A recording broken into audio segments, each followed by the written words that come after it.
Last class में हमारी कुछ डिस्कशन रह गई थी, let's go over that discussion, and that is ये जो s ऑर्बिटल है और p ऑर्बिटल है, इसके हमें शेप्स पता होनी चाहिए, right? How are they represented in a 3D space, उनको हम कैसे शो करेंगे, वो कैसे होते हैं, कैसे नहीं होते, और फिर अगर हमें डिफरेंसेस पूछे जाए तो हम उनके बीच में क्या डिफरेंसेस बता सकते हैं, क्या हो सके क्या नहीं हो सकता, right? So the shape of an s orbital is that it is a sphere, ठीक है? एस ऑर्बिटल जो होता है वो एक स्फीयर होता है, सही है? स्फीयर का मतलब 3D स्फीयर है ये, यानी ये एक, it will be like a ball, ball है जो z डायरेक्शन में जा रही है, y डायरेक्शन में जा रही है, x डायरेक्शन में भी जा रही है, so it's like a ball, right? So this is going to be shown with a sphere. ये हो गया, अगर फॉर एग्जांपल मैंने आपको बना के दिया ये 1s ऑर्बिटल है, ठीक है?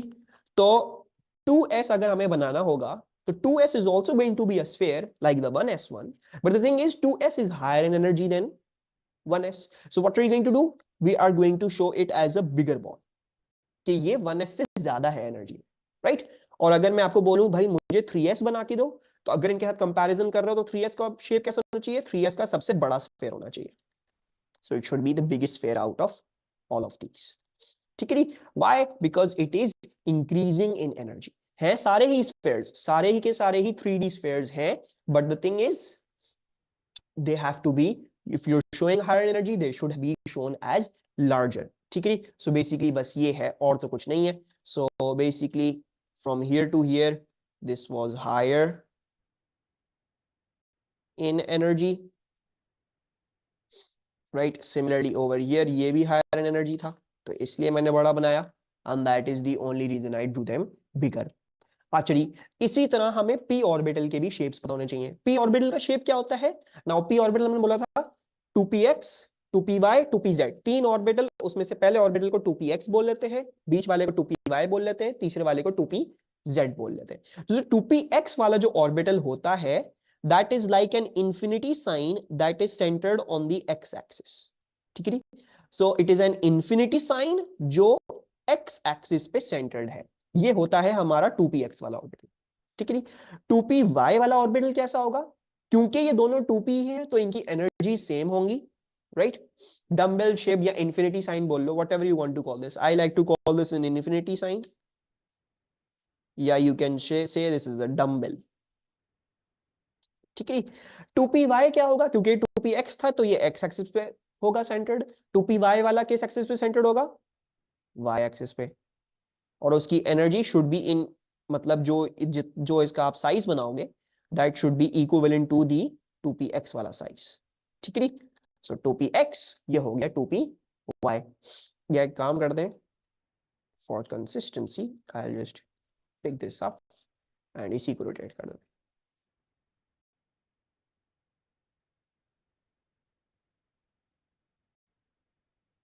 ठीक है? एंड अगर मैं बोलूं 2pz तो 2pz भी कोई फर्क नहीं पड़ेगा, 2pz will just be rotated on the, it will just be centered on the z axis, ठीक है? so these all are dumbbell shaped and अपनी जो है वो क्या होते हैं, अपनी एक्सिस पे अलाइन होंगे। अगर 2px है तो x एक्सिस पे, 2py है तो y एक्सिस पे, 2pz है तो z एक्सिस पे। अगर मैं बोलूं मुझे 3pz ऑर्बिटल बना के दिखा दो, तो 3pz ऑर्बिटल किस एक्सिस पे सेंटर्ड अराउंड होगा, उसका शेप कैसा होगा, और इन सब से क्या डिफरेंस होगा उसका? सर डोंट, मैंने x एक्सिस यू बनाई है, y एक्सिस पीछे जा रही है, z एक्सिस ऊपर की तरफ बनाई है, so don't worry about that, axis जैसी भी दी हुई है तो मैं बस उसको सेंटर्ड बनाना है, ठीक है? डोंट गो ऑन y और z इधर उधर है। Yes, so basically will be drawing 2pz और 3pz एक ही होंगे क्योंकि z एक्सिस पे ही होंगे aligned, but the thing is 3p है तो इसकी आपको एनर्जी ज्यादा दिखानी होगी, so this is going to be a larger infinity sign, ठीक है? नाउ सैडली मेरे पास इतनी जगह है नहीं इधर, but I am just going to show it as a larger infinity.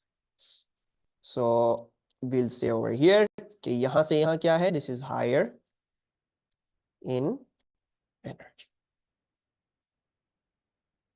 ठीक हो गया?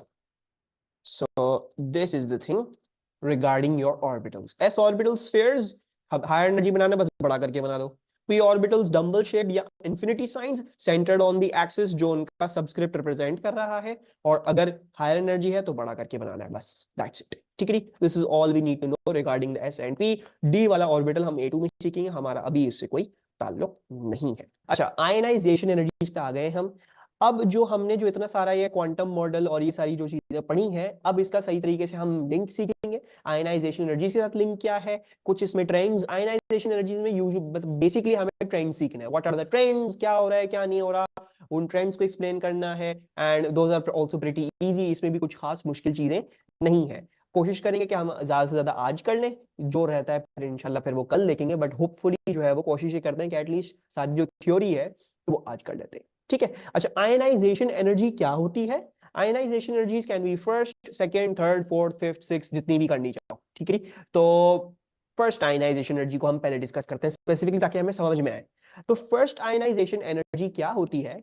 It is the amount of energy required, यानी मिनिमम अमाउंट ऑफ एनर्जी, मतलब जो कम से कम आपको एनर्जी लग सकती है to remove 1 mole of electrons from 1 mole of gaseous atoms to produce 1 mole of 1 plus charged gaseous ions, ठीक है जी।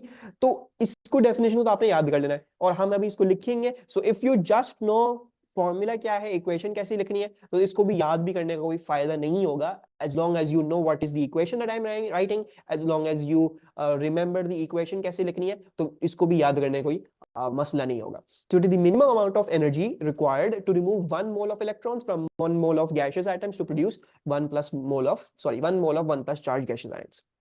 For example, let's make the first ionization energy की equation for sodium. तो सोडियम क्या होता है? Na गैस, सोडियम होता है वैसे सॉलिड, ठीक है। आयनाइजेशन एनर्जी में आप क्या करोगे? आप हर चीज को गैस में रखोगे। This is the condition for ionisation energy, gaseous से निकाली जाती है, right. You are not going to take the element in its standard state, इसको सॉलिड भी नहीं लोगे, इसको लिक्विड भी नहीं लोगे, किसी चीज में लोगे, इसको हमेशा गैस में लोगे। और इसके साथ क्या करोगे?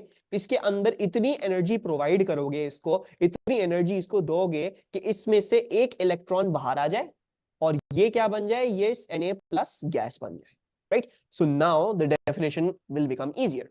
The minimum amount of energy required to remove 1 mole of electrons from 1 mole of gaseous atoms to produce 1 mole of 1 plus charged gaseous ions, ठीक है। so ये definition है।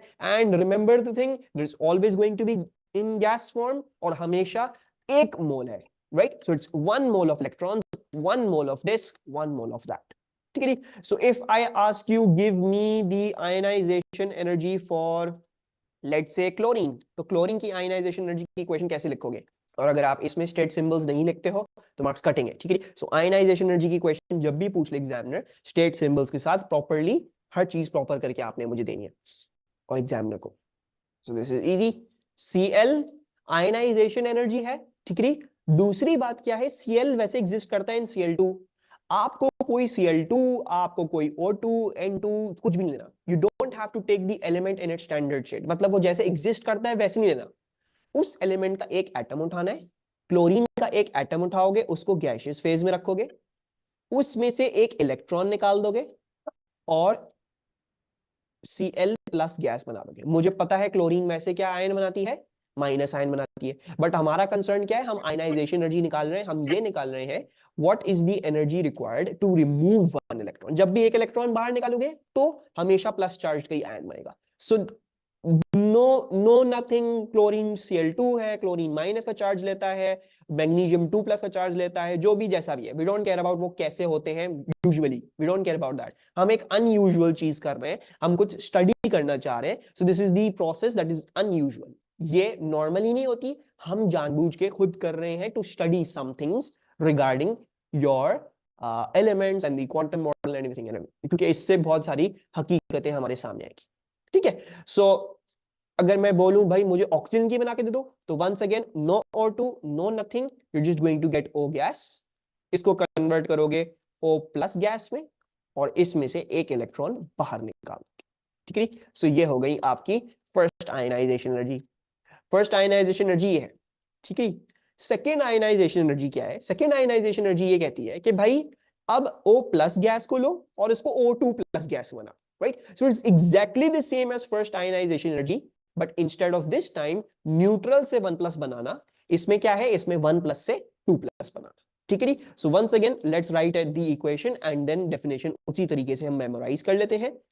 क्या लिखते हैं? सोडियम की लिख लेते हैं पहले। तो सोडियम के लिए वंस अगेन गैसियस फॉर्म में होना चाहिए, राइट। दूसरी बात की क्योंकि ये सेकेंड आयनाइजेशन एनर्जी है तो दिस इज ऑलरेडी आयनाइज्ड पहले वाले तरीके में, ऑलरेडी Na प्लस गैस। ठीक है नहीं जी। Na प्लस गैस को आप किस चीज में कन्वर्ट करोगे? आप कन्वर्ट करोगे, एक इलेक्ट्रॉन जब बाहर निकालोगे तो Na प्लस जो है वो Na2 प्लस में बन जाएगा and this will become E minus. खत्म कहानी। तो डेफिनेशन भी कैसे याद हो गई? Minimum amount of energy required to remove once again 1 mole of electrons from 1 mole of plus charge ions to make 1 mole of 2 plus charge ions। बस खत्म कहानी। You don't have to learn the definition। हमें जो है वो equation से ही clear हो गई ये definition. Can you give me the second ionization energy of chlorine? Chlorine की सेकेंड आयनाइजेशन एनर्जी की इक्वेशन कैसे लिखूंगा? Yes exactly Bilal. तो आप लिखोगे Cl प्लस। ठीक है जी। सबसे पहली चीज this should be in ion form, तो Cl plus gaseous will convert into Cl2 plus plus E minus, और ये भी गैशियस फॉर्म। ठीक है जी। And so on and so forth you will have this. Ideally ये चीज नहीं हो रही, ये आप जबरदस्ती करते हो। ठीक है जी। जबरदस्ती करते हो एंड इसीलिए क्या है? Minimum amount of energy required, minimum amount of energy required and you will see in a moment, हम देखेंगे these are ridiculous amounts of energy जो आपको देनी पड़ती है। ठीक है, विच नॉर्मली आप कभी भी एलिमेंट को इतनी एनर्जी नहीं देते उठा के। ठीक है, तो this is ridiculous amount of energy that you need to give, और ये हमेशा रिक्वायर्ड ही होती है। आयनाइजेशन एनर्जी हमेशा से रिक्वायर्ड होगी। ऐसा क्यों?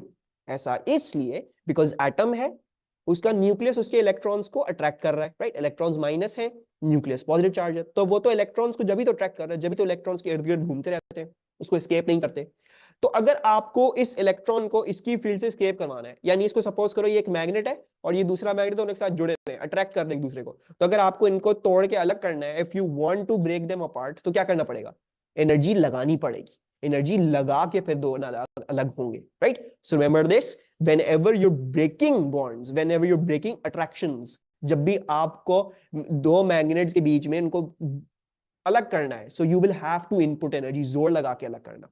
ठीक है जी। So ionization energy will always be energy required, because electron को अलग करने के लिए हमेशा क्या होगा? आपको एनर्जी देनी पड़ेगी, क्योंकि न्यूक्लियस उसको अट्रैक्ट कर रहा है।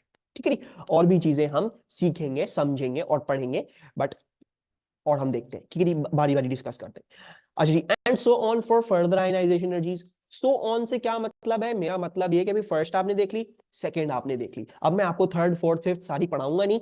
मुझे बता दो fourth ionisation energy of argon. तो आर्गॉन की फोर्थ आयनाइजेशन एनर्जी की इक्वेशन कैसे लिखोगे? What should we write for the fourth ionisation energy of argon? Yes, तो सारेम इज करेक्ट। तो सारेम सेज सर जो है आप क्या कर लोगे? फोर्थ आयनाइजेशन एनर्जी है, यानी हमें बनाना क्या है? We need to make Ar4+, right. और ये कहां से बनेगा? ये बनेगा Ar3+ से। और कैसे बनेगा? जब एक इलेक्ट्रॉन बाहर निकालोगे, और make sure that these two are in gaseous states. तो ये हो गई आपकी fourth ionisation energy of argon. मैं बोलता sixth ionisation energy of magnesium, तो क्या होता? Mg5+ gas equals to Mg6+ gas plus E minus. ठीक है, यस एग्जैक्टली।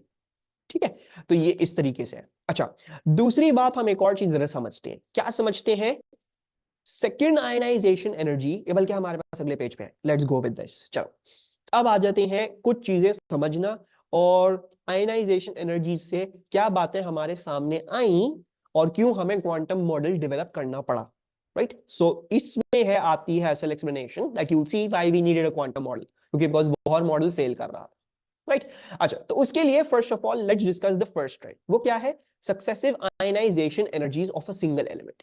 यानी अगर मैं सक्सेसिव आयनाइजेशन एनर्जीज करूं, एक के बाद एक के बाद एक करता जाऊं एक ही एलिमेंट की, सो फॉर एग्जांपल अगर मैं सोडियम की फर्स्ट आयनाइजेशन एनर्जी करूं, फिर सेकंड कर दूं, फिर थर्ड कर दूं, फिर फोर्थ कर दूं, फिफ्थ कर दूं, सिक्स्थ कर दूं, सेवंथ कर दूं, एट्थ कर दूं, नाइन्थ कर दूं, टेंथ कर दूं, 11th कर दूं, तो उसका ग्राफ कुछ ऐसा बन रहा है। इतनी एनर्जी रिक्वायर्ड थी यहाँ पे, फिर उससे ज्यादा एनर्जी यहाँ पे रिक्वायर्ड थी, फिर हल्की हल्की हल्की हल्की इंक्रीज करी, फिर एकदम से बहुत ज्यादा रिक्वायर्ड थी, और फिर हल्की सी और चाहिए थी। Right, so what do we see? We see over here to here हमें नजर आता है huge increase.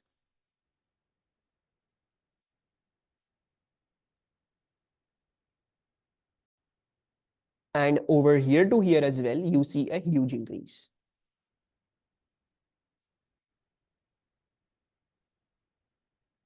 And over here to here हमें क्या नजर आ रहा है, हमें नजर आ रहा है इंक्रीजेस स्लाइटली, ठीक है। और हमें ये सब कुछ एक्सप्लेन करना आना चाहिए है, all of these things, why is there a huge increase, why are these increasing slightly, why is there again a huge increase, क्या हो रहा है क्या नहीं हो रहा है, right. Now if you look at this, ठीक है, सोडियम की electronic configuration according to the Bohr model क्या थी, अगर मैं सोडियम की बोहर मॉडल के हिसाब से इलेक्ट्रॉनिक कॉन्फ़िगरेशन दूं तो वो हो जाएगी 281, and you will see this same pattern over here,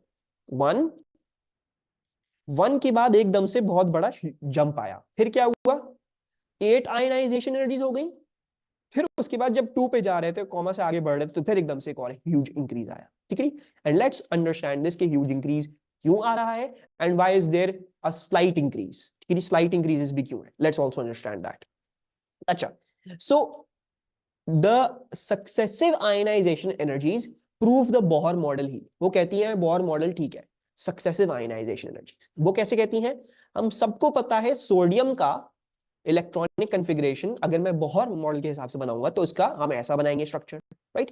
पहले जो थर्ड शेल है उसमें 1 इलेक्ट्रॉन, दूसरा शेल है उसमें 8 इलेक्ट्रॉन, पहला शेल है उसमें 2 इलेक्ट्रॉन, राइट। और फिर क्या होगा, अगर हम ये इलेक्ट्रॉन रिमूव करते हैं, ठीक है, कुछ एनर्जी लगी आपको, आपने ये इलेक्ट्रॉन निकाल दी, ठीक है, बट जैसे ही आप ये इलेक्ट्रॉन रिमूव करोगे तो ये सारा जो शेल था, the third shell, that goes away, वो एग्जिस्ट नहीं करता, क्योंकि उसमें जो इलेक्ट्रॉन था आपने निकाल दिया, तो थर्ड शेल भी अब कुछ नहीं है, खत्म थर्ड शेल, राइट। अब इलेक्ट्रॉन कहां से निकालोगे, अब इलेक्ट्रॉन निकालोगे सेकेंड शेल से, right. And this second shell you can see, third shell के बीच में डिस्टेंस इतना था फ्रॉम द न्यूक्लियस, न्यूक्लियस वो चीज है जो अट्रैक्ट कर रही है इलेक्ट्रॉन्स को। अब ऑब्वियसली अगर सेकेंड शेल में आ गए हो तो ये जो डिस्टेंस है टू द न्यूक्लियस ये डिक्रीज कर चुका है, और हमें पता है जब डिक्रीज करता है डिस्टेंस क्या होगा, न्यूक्लियस ज्यादा जोर से खींचेगा, तो न्यूक्लियस थर्ड शेल को इतनी जोर से नहीं खींच रहा था, जब भी उसमें से क्या था, इलेक्ट्रॉन निकालना आसान था, उसको कम एनर्जी लगी, राइट। बट जैसे ही आपने एक शेल खत्म किया और नेक्स्ट शेल में आ गए तो फिर क्या हुआ, अब आपको उस शेल में से निकालने में ज्यादा एनर्जी लगेगी, क्योंकि ये न्यूक्लियस के ज्यादा करीब है और इस इलेक्ट्रॉन को ज्यादा एनर्जी, ज्यादा वो फील हो रही है न्यूक्लियस की फोर्स, अट्रैक्टिव फोर्स, राइट। इसी तरह करते करते आपने फिर ये इलेक्ट्रॉन निकाला, फिर आपने ये निकाल दिया, फिर ये निकाल दिया, फिर ये निकाल दिया, फिर ये निकाल दिया, फिर ये निकाल दिया, फिर ये निकाल दिया, फिर ये निकाल दिया, इनमें कुछ खास फर्क नहीं आया, बड़ा आराम से निकलते गए क्योंकि सारे ही सेकंड शेल में थे। लेकिन फिर जब आप एकदम से फर्स्ट शेल में गए हो, right, when you started to remove this electron, तो क्या हुआ, फिर से शेल चेंज हुआ, ये shell closer to the nucleus है सेकेंड शेल से भी, तो इसमें भी क्या होगा, एकदम से आपको बहुत ज्यादा एनर्जी चाहिए होगी to remove this electron, right? So this is the trend of successive ionization energies of a single element. Huge increase क्या बता रहा है, huge increase हमें ये बता रहा है कि शेल का चेंज ऑकर हुआ है, right? Let me just control Z this, इससे पहले कि ये सेव हो जाए इसमें, ठीक है। So basically this huge increase is telling us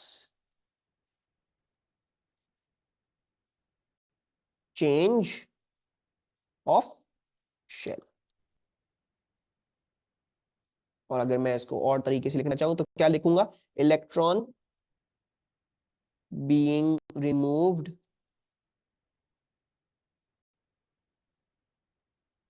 from shell closer to nucleus. Does everyone understand this? कोई प्रॉब्लम तो नहीं है इसमें,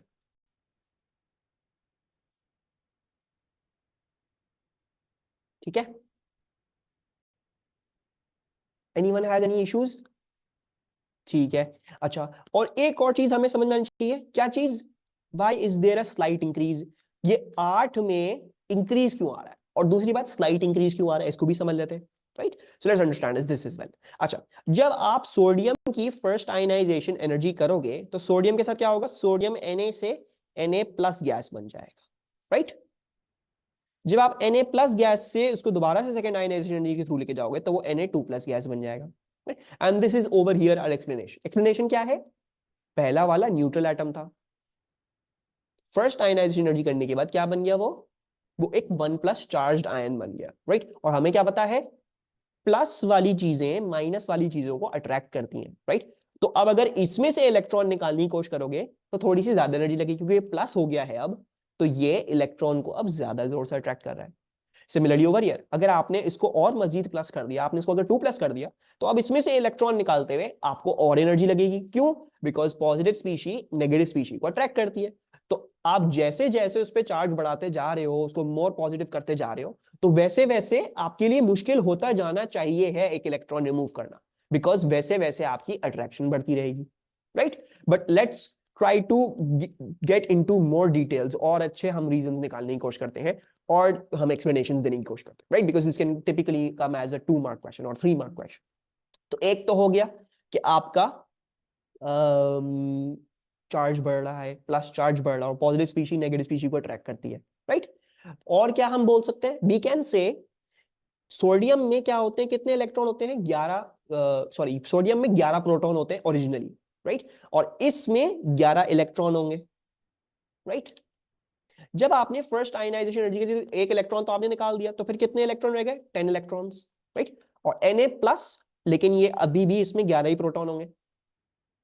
सिमिलरली इधर भी 11 ही प्रोटॉन होंगे, क्योंकि प्रोटॉन को तो छेड़खानी नहीं कर रहे ना हम तो सिर्फ इलेक्ट्रॉन निकाल रहे हैं। तो फ्रॉम देयर टू हियर अब क्या होगा? अब 9 इलेक्ट्रॉन रहेंगे। तो दूसरा हमारे पास एक अच्छा रीजन आ गया, क्योंकि अब प्रोटॉन ज्यादा है इलेक्ट्रॉन से। तो जब प्रोटॉन ज्यादा होंगे इलेक्ट्रॉन से, there is more protons per electrons, तो अब इलेक्ट्रॉन्स को ज्यादा पुल लगेगा, ज्यादा खींचेंगे वो, ठीक है? तो नेक्स्ट इलेक्ट्रॉन को निकालने में हल्की सी ज्यादा एनर्जी लगेगी। So this is the reason why you're having a little bit आपको ज्यादा एनर्जी लगानी पड़ रही, ठीक है? नहीं, दूसरी चीज जो है और हम समझ लेते हैं, that's also what you need to understand over here. एक तो मैंने बता दिया, आयन पॉजिटिव चार्ज होता जा रहा है। क्यों होता जा रहा है? क्योंकि more protons per electrons, right? So the proper way to quote it will be there are more protons per electrons, therefore it slightly more energy is required to remove the next electron. दूसरी बात, अच्छा, let's say ये आपका sodium था, ठीक है? ये मैं इसको कॉपी डाउन कर लेता हूं।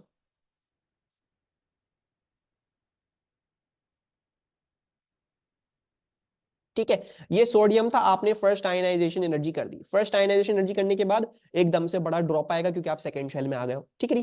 फिर आपने क्या किया? फिर आपने इसको निकाल दिया, आपने सेकंड आयनाइजेशन एनर्जी करी, इसको निकाल दी, राइट? मसला क्या होता है? मसला ये होता है इलेक्ट्रॉन्स आपस में भी खुद भी तो रिपेल कर रहे हैं, क्योंकि सारी की सारी नेगेटिव स्पीशीज है।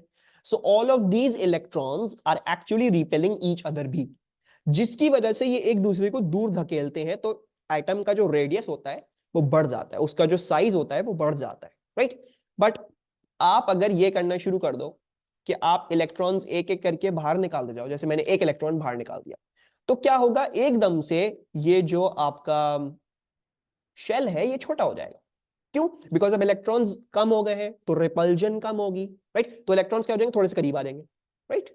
अच्छा, फिर आपने क्या किया? फिर आपने एक और इलेक्ट्रॉन निकाल दिया, आपने एक और निकाला, हाँ, फिर शेल मजीद छोटा हो जाएगा। क्यों? बिकॉज अब रिपल्जन और भी कम हो गई है। फिर आपने एक और इलेक्ट्रॉन निकाला, तो शेल मजीद छोटा हो जाएगा, क्योंकि और रिपल्जन कम हो गई। एंड इस तरह करते करते करते करते आपका शेल छोटा होता जाता है। जैसे जैसे आप इलेक्ट्रॉन्स निकालते जा रहे हो, तो क्योंकि रिपल्जन कम होती जा रही है, तो शेल छोटा होता जा रहा है। उसकी वजह से भी क्या हो रहा है? Distance between the nucleus and the shell is decreasing, right? The distance between the nucleus and the shell is decreasing. जैसे जैसे इलेक्ट्रॉन निकाल रहे हो, रेडियस कम हो रहा है, तो जो अट्रैक्शन थी न्यूक्लियस से इलेक्ट्रॉन को, वो अब ज्यादा हो जाएगी। क्यों? बिकॉज डिस्टेंस कम हो गया, राइट? सो अब हल्की सी ज्यादा एनर्जी लगानी पड़ेगी आपको to pull out that electron, ठीक है? नी, all of these things are quoted over here in this slide, ठीक है? सो रिमूवल शेल में से निकालोगे, जब शेल शिफ्ट होगा तो बहुत ज्यादा एनर्जी लगेगी, बिकॉज एक शेल से दूसरे शेल में आने में उसमें बहुत बड़ा डिफरेंस है, राइट? बट जब एक ही शेल में एक एक करके निकाल रहे हो, तो क्या हो रहा है? प्रोटॉन नंबर इंक्रीज कर जाता है इलेक्ट्रॉन नंबर पे, there is more protons the per electrons. And दूसरी चीज ये, क्योंकि इलेक्ट्रॉन्स कम हो गए हैं, तो रिपल्जन कम होगी, तो रेडियस कम हो जाएगा। तो therefore the electrons are now going to experience a greater force, and so you will need a little bit more energy to pull those electrons out. ठीक है? Is everyone understanding this? Any problems with this slide? So this is successive ionization energies of sodium, and they are proving us to, हमें क्या चीज prove कर रहे हैं? The Bohr model prove कर रहे हैं। और अभी क्या प्रूव किया? बोहर ने बिल्कुल सही बात करी थी, 1 फिर 8 फिर 2, राइट? बोहर ने ही तो बोला था 2 8 1, तो यही सही है बात। तो successive ionization energies are actually proving us Bohr ने मॉडल ठीक दिया था, राइट? बट अब हम फर्दर और आयनाइजेशन में घुसेंगे तो हमें पता चलेगा अच्छा बोहर का मॉडल कहीं ना कहीं आके फेल कर रहा है, राइट? किसी को कोई प्रॉब्लम, मास मारिज? Okay, let's go over a question that can come over here. ठीक है, बहुत ही सिंपल क्वेश्चन है। क्या क्वेश्चन है भाई? अगर ह्यूज इंक्रीज 1 और 2 के बीच में आया है तो उसका मतलब क्या है? The valence electron was electron number 1। तो इसका मतलब है ये कोई ऐसा एलिमेंट था जिसका वैलेंस इलेक्ट्रॉन एक ही होता है सिर्फ, राइट? तो इससे हम सोडियम की आइडेंटिटी का अंदाजा लगा सकते हैं, या ये बोल सकते हैं कि ये वाला जो एलिमेंट है ये ग्रुप 1 में होगा। If there is a huge increase between 1 and 2, we can say oh that means valence electron कौन सा है? वो 1 होगा। तो इसका मतलब है ये ग्रुप 1 में से कोई एलिमेंट, क्योंकि सारे ग्रुप 1 में क्या होता है? 1 वैलेंस इलेक्ट्रॉन होता है, right? So using the same thing we can have questions come up and we should be able to decipher और बता सके कि कौन से ग्रुप में है वो, ठीक है? So for example, they have given us the first 5 ionization energies of element Y are given below. To which group does Y belong? ठीक है, तो Y की आप आयनाइजेशन एनर्जीज को देखें और मुझे ये बताएं कहां पे आपको बहुत बड़ा इंक्रीज नजर आ रहा है, like huge increase in comparison to all of the others, between last and second last, between fourth and fifth. So you guys are correct. From here to here you have a huge increase. इधर से इधर huge increase है, right? अच्छा जी, तो इसका मतलब क्या हुआ? ये था पहला इलेक्ट्रॉन, ये दूसरा इलेक्ट्रॉन, ये तीसरा इलेक्ट्रॉन, ये चौथा इलेक्ट्रॉन। चौथा इलेक्ट्रॉन निकालने के बाद शेल चेंज हो गया और पांचवें इलेक्ट्रॉन को आपको इतनी एनर्जी लग रही है, right? So basically this element is which from which group? उन ग्रुप में से, उस ग्रुप में से है जिसके 4 वैलेंस इलेक्ट्रॉन होते हैं, राइट? सो लेट्स सी कौन सा ग्रुप है वो ग्रुप जो है, don't make that mistake, tempting to write group 4। Group 4 नहीं है, आप ए लेवल्स में आ गए हो, दिस इज ग्रुप 14। तो ये तो 1 2 है, 3 4 5 6 7 8 9 10 11 12 यहां पे है, ये 13 है, ये 14 है, ये 15 है, ये 16 है, ये 17 18। तो ओ लेवल्स वाला तरीका नहीं। अब हम इसको 3 नहीं बोलेंगे, इसको 4 नहीं बोलेंगे, 5 नहीं बोलेंगे, 6 नहीं बोलेंगे, 7 नहीं बोलेंगे, 8 बोलेंगे, 8 नहीं बोलेंगे। हम क्या बोलेंगे? ये 13 है, ये 14 है, ये 15 है, ये 16 है, ये 17 18। So according to us it should be in group 14, right? Because इसमें 4 वैलेंस इलेक्ट्रॉन्स थे। So let's write this over here. So Y must be a group 14 element, और इसका रीजन क्या है? As there is a huge increase between 4th and 5th ionization energies, ठीक है? 4th and 5th ionization energies.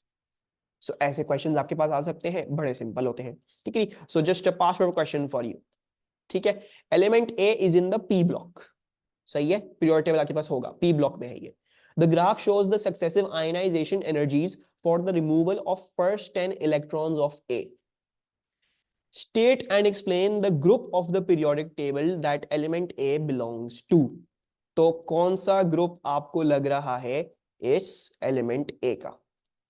Not 3 रो में ऐसा भी समझाया, 3 लिखेंगे, अब हम क्या लिखेंगे? ग्रुप 13 लिखेंगे, बिकॉज 3 का नाम अब A levels में क्या है? 13 है, ठीक है? So we will say yes, so the group number is 13। और एक्सप्लेनेशन क्या है? एक्सप्लेनेशन इसकी ये है कि as there is a huge increase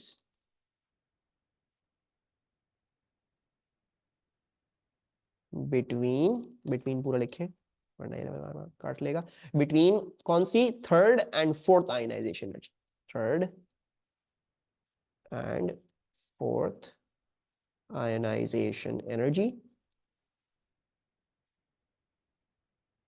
meaning A has 3 valence electrons. Yes, abbreviation नहीं लिख सकते, ठीक है? Don't try to not write any abbreviations, any short forms वगैरह ना लिखो तो बेहतर है। अच्छा, तो ये हो गया हमारा सक्सेसिव आयनाइजेशन एनर्जीज का ट्रेंड, और फर्स्ट कुछ हमने और देख लिया कैसे हम ग्रुप बता सकते हैं आराम से आयनाइजेशन एनर्जीज को देख के सक्सेसिवली, ठीक है? Now let's look at trends of first ionization energies across the period. अब instead of looking at an element, let's see across the periodic table, right? और सबसे पहला ट्रेंड जो हम देखेंगे वो देखेंगे अक्रॉस ए पीरियड, एक पीरियड के अक्रॉस देखेंगे, एक रो के अक्रॉस देखेंगे क्या फर्क पड़ रहा है, राइट?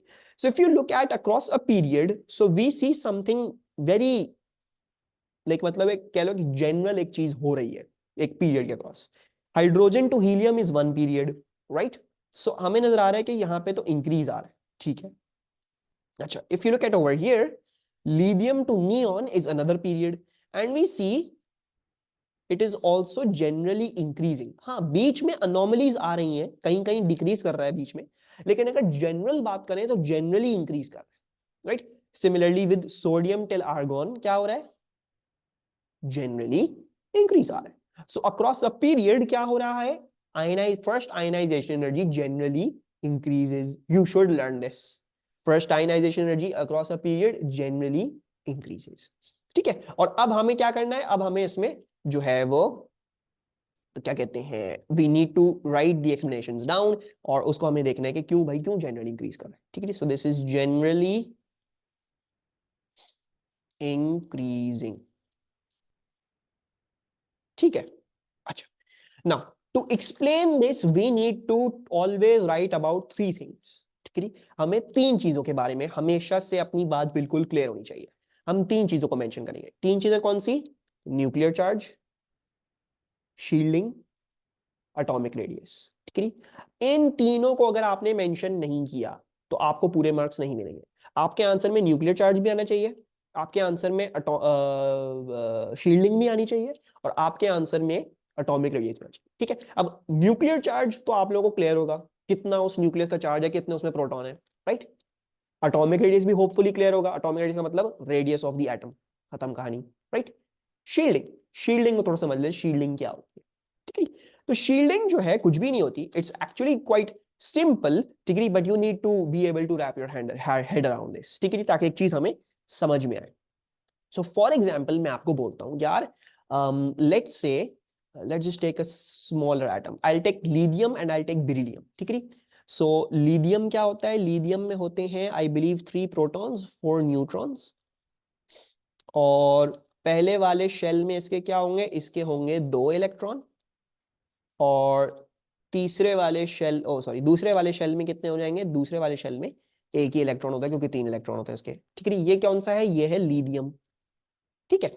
अच्छा, and if I for example draw beryllium, तो beryllium is 4 protons and I believe it's still 4 neutrons, ठीक है। But let's just confirm, 9 now ये what's it mass number? Beryllium 9 है, अच्छा 5 न्यूट्रॉन्स हो जाएंगे, नॉट 4।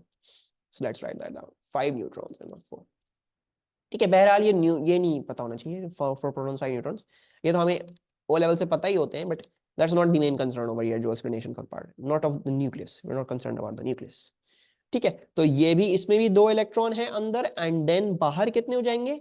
अब बाहर ऑब्वियसली इसके पास 2 इलेक्ट्रॉन जाएंगे, ग्रुप 2 में, ये ग्रुप 1 में है, एक इलेक्ट्रॉन बाहर, इधर जो है वो दिस इज इन ग्रुप 2, ठीक है। अच्छा, तो ये देखते हैं अब हम। तो शील्डिंग क्या होती है? शील्डिंग ये होती है कि जो बाहर वाला इलेक्ट्रॉन है ना, उसको शील्ड कर सकते हैं अंदर वाले electrons, right? They can act as shields. Shields किस चीज से? न्यूक्लियर चार्ज से। न्यूक्लियर चार्ज के फुल फोर्स लगने से उसको शील्ड कर सकते, राइट? सो बेसिकली ये वाला जो इलेक्ट्रॉन है, ठीक है, इसको अब 3+ का चार्ज फील नहीं होगा। Why? Because there is 2 electrons shielding it, जो अंदर है, इससे अंदर वाले शेल में है, तो ये इसको शील्ड करेंगे, इसको बचाएंगे। सो 3+ का चार्ज बाहर वाले को फील नहीं होगा, इंस्टेड 3+ -1 बाहर वाले को जो इफेक्टिव चार्ज फील होगा, वो चार्ज क्या फील होगा? वो चार्ज फील होगा उसको +1 का, सिर्फ और सिर्फ। It will only feel a charge of +1, right? Because what was I saying? हाँ, बेसिकली इफेक्टिव चार्ज जो है वो +1 का फील हो रहा है, because these two inside are shielding it, instead of letting it feel 3 protons का चार्ज। 3 प्रोटॉन्स में कमी ले आते हैं वो 2 इलेक्ट्रॉन्स, -1 करके, तो इसको इफेक्टिव चार्ज जो है वो +1 का फील हो रहा है, right? This is known as shielding. Inner shell electrons can shield outer shell electrons, उनको फुल चार्ज फील होने से वो बचाएंगे, and this is very important, ठीक है। अच्छा, अगर मैं बेरिलियम को देखता हूं, तो बेरिलियम के साथ क्या हो रहा है? If you look at its shielding, तो लेट्स सी शील्डिंग के साथ क्या हो रहा है, राइट?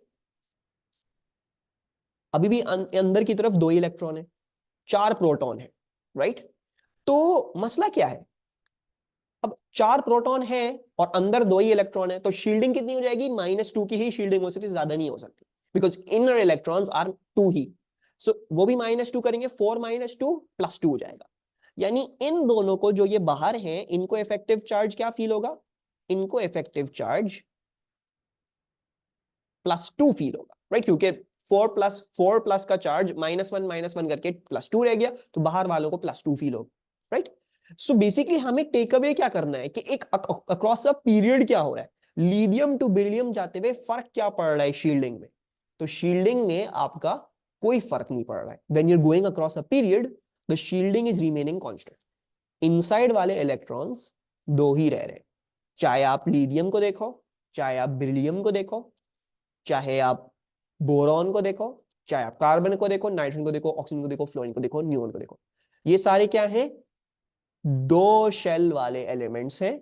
और इसमें जो पहला वाला शेल है वही शील्ड कर रहा है, और उन पहले वाले शेल में सब में क्या होंगे, 2 ही इलेक्ट्रॉन होंगे, राइट। शील्डिंग क्या है, shielding is inner shell electrons can shield the outer shell electrons from experiencing the full nuclear charge. उसको बचाएंगे, ठीक है, उसकी हिफाजत करेंगे, उसको पूरा न्यूक्लियर चार्ज फील करने से शील्ड करेंगे, रोकेंगे, right. But across a period क्या हो रहा है, अक्रॉस अ पीरियड शील्डिंग जो है वो अनफॉर्चुनेटली कांस्टेंट रह रही है, क्योंकि इनर शेल कांस्टेंट रह रहा है, जो इनर शेल होगा और उसमें फिर therefore inner shell electrons constant रह रहे हैं, तो जो शील्डिंग अक्रॉस अ पीरियड है वो कांस्टेंट रह रही है, ठीक है। तो हमने जो है वो शील्डिंग समझ ली अब कि शील्डिंग क्या होती है, ठीक है। Any problem understanding shielding and what's happening to shielding across a period. Effective charge change हो रहा है ना, और यही हम सीखेंगे अब। This is the thing that's effective charge change कर रहा है, यानी now let's try to describe this, क्या हो क्या रहा है, ठीक है। तो first ionization energy is generally increasing across a period as, तो आप पहली चीज कोट करोगे, कौन सी चीज, nuclear charge across a period shielding remains constant. देखो अंदर 2 ही इलेक्ट्रॉन है, अंदर 2 ही इलेक्ट्रॉन, राइट। तो अक्रॉस अ पीरियड अंदर वाला शेल वो कांस्टेंट रह रहा है, राइट, इट्स रिमेनिंग कांस्टेंट, तो उसमें जो इलेक्ट्रॉन्स होंगे वो भी कांस्टेंट होंगे, तो शील्डिंग कांस्टेंट रह रही है अक्रॉस द होल पीरियड, ठीक है। अच्छा, now let's try to give the whole complete answer this. भाई फर्स्ट आयनाइजेशन जनरली इंक्रीज क्यों कर रही है अक्रॉस अ पीरियड, सबसे पहले आपने किसका कमेंट करना है, न्यूक्लियर चार्ज का। तो न्यूक्लियर चार्ज इंक्रीज कर रहा है या डिक्रीज कर रहा है, if we look across a period, lithium to neon देख के मुझे बताओ, न्यूक्लियर चार्ज इंक्रीज कर रहा है, डिक्रीज कर रहा है। लिथियम का न्यूक्लियस में कितने प्रोटॉन है, 3, इसमें 4, इसमें 5, 6, 7, 8, 9, 10, right. So 3 protons 3 plus charge, 4 protons 4 plus charge, 5 protons 5 plus charge, 6 plus charge, 7 plus charge, 8 plus charge, nuclear charge is increasing। So पहली स्टेटमेंट आपकी आ गई, क्या आ गई, न्यूक्लियर चार्ज इंक्रीजेस। क्यों, बिकॉज प्रोटॉन नंबर इंक्रीज कर रहा है, अंडरस्टूड सी बात है, प्रोटॉन नंबर जब इंक्रीज कर रहा है तो न्यूक्लियर चार्ज भी इंक्रीज करेगा, राइट। अच्छा, दूसरी बात, शील्डिंग, हमने शील्डिंग की बात करी, इनर शेल इलेक्ट्रॉन कांस्टेंट्स है, inner shell electrons are constant, तो क्या हो रहा है, shielding is remaining constant. So let's write this. So shielding remains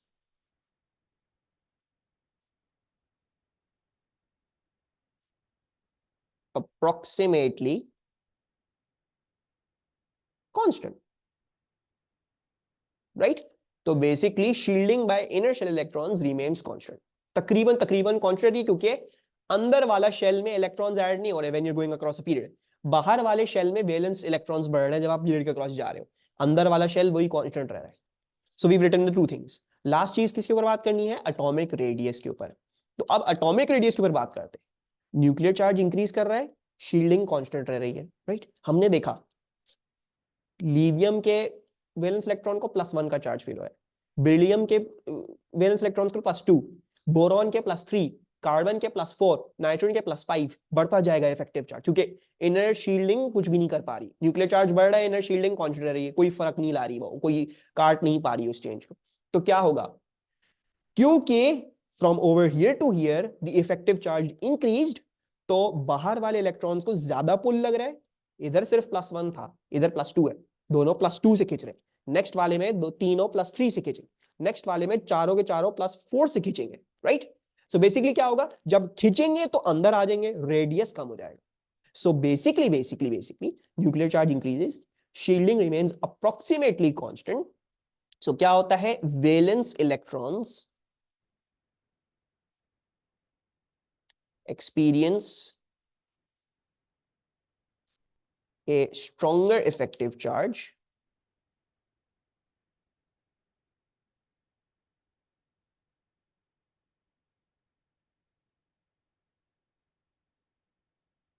and therefore atomic radius decreases. ठीक है, so your answer should always go over these points. It should always go over these points. Atomic radius decreases. ठीक है, अब lastly हम first ionization energy का comment करेंगे. तो first ionization energy increases. Why? Because atomic radius decrease कर रहा है. एटॉमिक रेडियस अगर डिक्रीज करेगा तो न्यूक्लियस तो और जोर से खींचेगा. तो अब उस इलेक्ट्रॉन को निकालने के लिए आपको ज्यादा एनर्जी देनी पड़ेगी, क्योंकि वो न्यूक्लियस के ज्यादा करीब आता जा रहा है. पीरियड के क्रॉस जा रहा है तो इलेक्ट्रॉन बाहर वाला सबसे करीब आता जा रहा है, न्यूक्लियस और करीब आ रहा है, और करीब आ रहा है, और करीब आ रहा है. सो क्या होगा, आपको जब उसको निकालना होगा तो क्योंकि वो करीब आ चुके हैं, ज्यादा जोर से खींच रहा है वो न्यूक्लियस इलेक्ट्रॉन को, तो निकालने में आपको ज्यादा एनर्जी लगेगी. Right? So we are going to write this last thing. Therefore, yeah, hence first ionization energy increases